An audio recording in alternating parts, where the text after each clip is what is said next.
You know how once in a while you come across a gem of a game that surprises and delights you?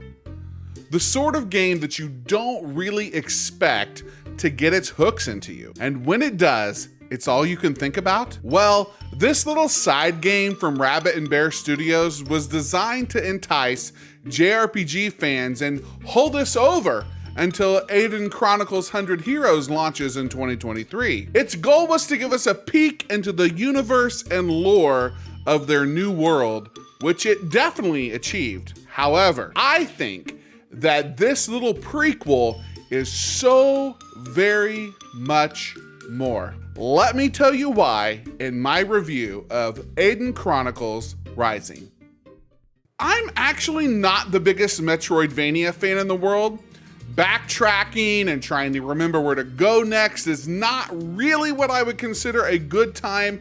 There are very few types of these games that have ever really sucked me in. And I've never also been able to get into combo-based action combat on a 2D or 2.5D plane. Going into it, Eiyuden Chronicles Rising had a lot to prove to me. And honestly, the first few moments really weren't going all that well. The game starts you out as CJ, a scavenger, adventurer, treasure hunter, who's on this mission to find a magical artifact known as a lens. In her people's culture, once someone is old enough, they go on a pilgrimage to find themselves and discover a treasure of great value. In these first few opening moments, you really begin to learn the premise of the game.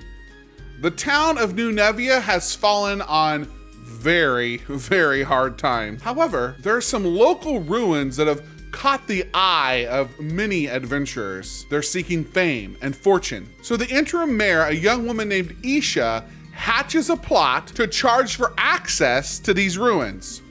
You can either pay the massive fee, or you can help the townsfolk in whatever they need to try to build up the town's economy. You'll complete various quests for them, and in turn, you'll get a little card stamped. CJ chooses to stamp her card over and over and over, and you quickly realize as the player that there are absolutely dozens and dozens and dozens of little quests in this game. Now hold on.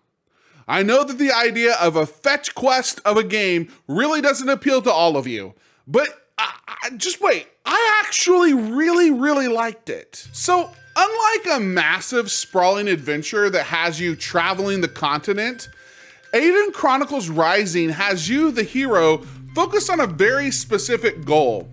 CJ wants to get into these ruins called the Rune Barrow to find her treasure.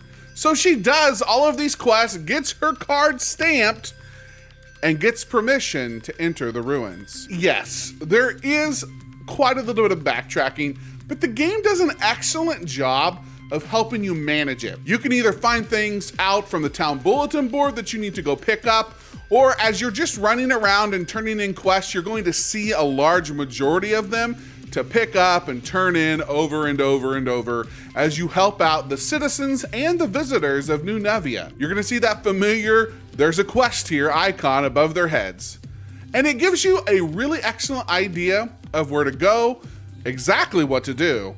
And again, like I mentioned, the fast travel system in the game is designed to help you, the player, have a fast time of all of this. You're constantly, if you want to, you can constantly fast travel, unless you're deep into the dungeon. And even then, there are waypoints throughout the dungeon to help you go back to the beginning and get back out to the town. And then you can travel back into the dungeon as deep as when you left. It's repetitive, but the game is constantly rewarding you with money, experience, updated facilities and shops to make diving back into the various dungeons of the game even easier. In many respects, the town building aspect of Eiyuden Chronicles Rising is like a really good mobile game. Yes, I know, I said it, like a mobile game, except there's no cost except for the upfront cost, and you can just quest to your heart's content. You don't have to wait on anything. You don't have to buy anything. You just play the game. It actually made it really fun. All the progression of the plot is tied to the growth and the updating of the town as you help build something beautiful from the ashes of a rickety, rundown village with a haunting past. Now, initially, the combat didn't hook me either. CJ's beginning like 1-2 swing with her pickaxes was very underwhelming. You just kind of swing once and swing twice and dodge back and forth really quickly, and that was it. And there really wasn't a strong flow to it. And I really got frustrated by it, and I was thinking to myself, is that all there is? Is this all we're gonna do? Smack, smack, and dodge? And I thought that the combat for this was going to be absolutely abysmal. But it does not stay there. The best part is, as you unlock and purchase upgraded equipment, and eventually another party member, the combat in this game really begins to shine. I was very curious at how multiple party members would work at the same time in a game like this. And I was really surprised at how Rabbit and Bear and co-developers Natsume Atari put all of this together. CJ's attacks and her dodge are mapped to certain buttons as a light attack. But when I wanted to bring in a heavy hitter, Guru the Kangaroo, I just needed to press the corresponding button and he would immediately pop onto the screen to attack with CJ fading out. You'll then control Guru, who's a little bit slower and a lot tankier, and then eventually Isha, and perform their base attacks and special skills as you fight monsters and traverse the dungeons in the game. It flows seamlessly between the 2 and the 3 characters. You can chain together link attacks, and your enemies don't even have a chance to respond before you've attacked multiple times with all of your party members. And it unleashes a ton of damage beyond the individual combos that CJ can do. All 3 of the party members have their place in battle and exploration, but you will mostly play as CJ. This is by design, and while some people might want to try to play more as Guru or Isha, they really, at least in the way I played and experienced the game, are support pillars, with CJ being the primary. The thing to constantly keep in mind is that everything to do with combat, even the repeating boss battles that are there, is designed to just be simple but good. Again, it's only a $14.99 game. We have to keep our expectations in check here.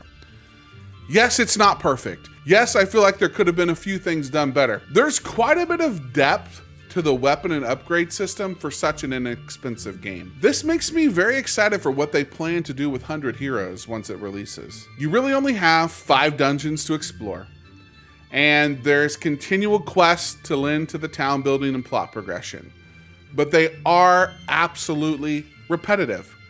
Did I get bored? Not really. It did kind of go on and on as I wanted to see the plot progress, but they give you all these little rewards here and there, and you're constantly feeling like you're achieving something with every little quest that you complete. I never really got bored. I just wanted the story to hurry up and get to the next big point. Doing the 70th quest for an upgraded piece of wood, or to find this or that, the 100th quest, there's a lot of them. And again, it did start to feel like a chore simulator, but I still wanted to see it through to the end. I was enjoying it, even if it was a bit of a chore. The dungeon design is simple. You're only going to be going a few places, mostly left to right, sometimes up, sometimes down. There are a few secrets to find here and there, little places that are high up and difficult to reach until you unlock CJ's secondary jumps or Guru's high jump. There's also just a few places hidden away here and there that are secrets, but it's pretty basic dungeon design. But it's beautiful to look at. From the village of New Nevia itself to the lush forest and underground caves, there's quite a bit of variety. But again, like I said, you're not getting a lot of depth to the actual design of where you're gonna go in these places. The game doesn't even need to give you a complex map. You're gonna mostly move left to right, occasionally popping up or down to travel an alternative path as you unlock the ability to smash the various elemental rocks in your way, which is where the limited Metroidvania part comes in. While this game, which just retails for $14.99, is a bit on the short side, they did not slack in the important areas. The music is excellent, which makes me even more excited for 100 Heroes. The writing for Eiyuden Chronicles Rising is also top tier, peak fiction, if you will. It's a tale both comedic and also pretty heartbreaking at times. And it had me hooked. The story had me hooked to see these quests through to completion. I wanted to help all of these people, even if it was repetitive. The dialogue between the characters, both playable and NPCs, is so well done and super entertaining. The game helps you explore some themes. What do you truly treasure? What's most important to you? How can many small gestures make a massive impact over a period of time? I was genuinely surprised at how well written this little game is. Behind dozens of fetch quests, there is a powerful story and moral to experience. While I certainly understand why the nature of this game would turn someone off, I really enjoyed all of it. Yes, it got repetitive once in a while, but the constant feeding of rewards had me hooked on discovering the mystery behind New Nevia and helping build the town to its highest potential. I want to be able to visit this town in 100 Heroes and see some of the people there and say, hey, I helped them do this. That'll be very cool. If there's anything to learn from Eiyuden Chronicles Rising, is that there's a whole world of adventure awaiting us when 100 Heroes finally releases. I think this game was a fun introduction, a prologue to an even grander adventure.